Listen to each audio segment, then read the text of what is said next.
Two Men, One Message. Let's just talk about how this book actually got started. Mr. Trump, can you tell me why you suggested writing this book together?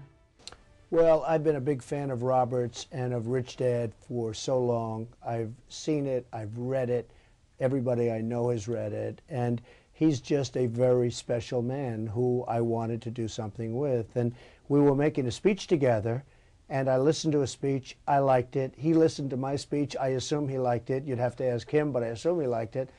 And one day, after one of our speeches in front of a tremendous crowd of people, 61,500 people, he came up to me and he said, we ought to do something together. And I've had lots of #1 bestsellers, and he's had lots of #1 bestsellers, and we're just putting it all together. Mr. Kiyosaki, how did you feel when Mr. Trump asked you to write this book with him? Well, he's right. When I listen to his talk, he always talks about think big. And when we said, let's write a book together, I had to think big. And that's what I had. It was beyond reality at that moment. So I thank him for, sharing his celebrity with me. Beyond reality television. Yeah. So what has your experience been working together on this book? Well, I just love this man, and his wife, Kim, is amazing, and she's done her own book and books, and they're also really good. In fact, I read it and endorsed it, so I wouldn't endorse it unless I felt the same way. And it's just become a very special relationship, and it's a very easy relationship. It's not like, oh, gee, it's difficult, or it's just a very easy relationship. We think the same way.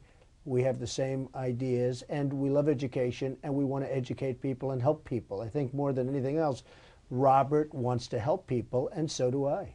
Okay, you both come from very different backgrounds. Mr. Trump, you're from the financial capital of the world, New York.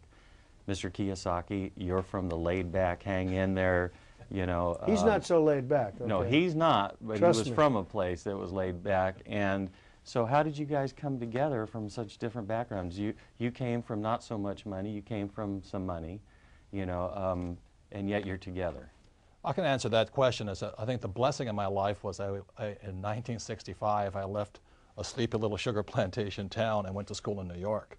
And that was the hardest 2 years of my life because, as you said, I was so lazy, so laid back. And New York, they spit you out, right? I mean, that is not a place that you want to be lazy in. But after the second year, I started to love New York City, and that's why I think we see eye to eye on many things today, is because New York really changed me. I could never go back to Hawaii again.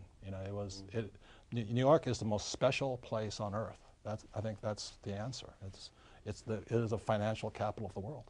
Well, New York City has a great energy, and a lot of people are energized by coming to New York. They get off a plane and they're not so great, and all of a sudden they become these energetic people. That's so true. And it does have an amazing influence on people, as it did with Robert. Now, Robert's coming to New York, and I'm going to Hawaii because I'm going to build a big building in Honolulu. But New York is a great place. Mr. Trump, are you afraid of failing? I'm not afraid of failing.